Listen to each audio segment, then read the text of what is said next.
चिता पर रख दिया और दाह संस्कार करने की तैयारी करने लगे। उसी समय आदरणीय गरीबदास जी की आत्मा को कबीर परमेश्वर ने उनके शरीर में पुनः प्रवेश किया।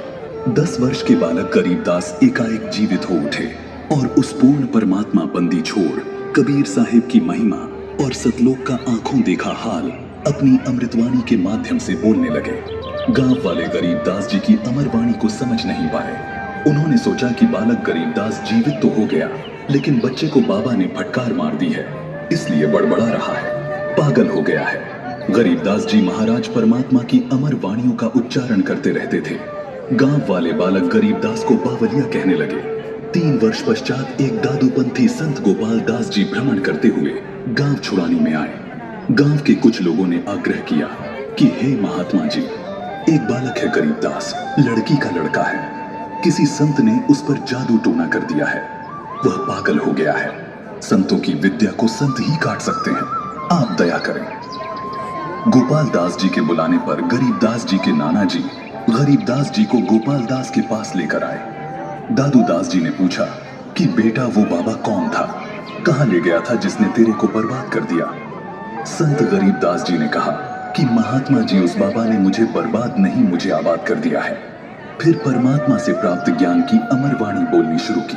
अलल पंख अनुराग है सुन्न मंडल रहे थीर, दास गरीब उद्धार या सदगुरु मिले कबीर। अजब नगर में ले गया हमको सदगुरुआन, झिलके बिंब अगाध गति सूते चादर तान।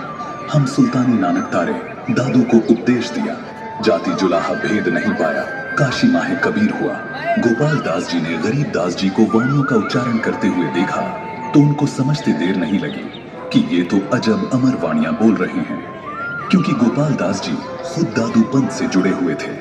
उन्होंने बालक गरीबदास जी को प्रणाम किया और गांव वालों से कहा कि पागल ये बालक नहीं है, पागल तो आप लोग हो गए हो। ये जो बोल रहे हैं वो अमर वाणियां हैं जो आने वाले समय में लोगों का उद्धार करेगी। इन्हें खुद परमेश्वर मिले थे। इसके बाद गोपाल दास जी ने गरीबदास जी से आग्रह किया कि ये वाणी लिखवा दो। 3 दिन तक गोपाल दास जी के बार बार आग्रह करने के बाद गरीबदास जी ने कहा कि महात्मा जी, अगर पूरी लिखो तो लिखवाऊं।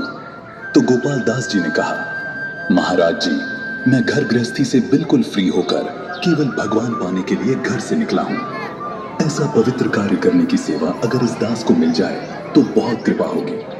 संत गरीबदास जी मान गए और अपने बेरी के बाग में जांडी के पेड़ के नीचे बैठकर पूरा ग्रंथ अपने मुख कमल से बोल बोल कर लिखवाया, जिसे पूरा लिखे जाने में 6 महीने लगे।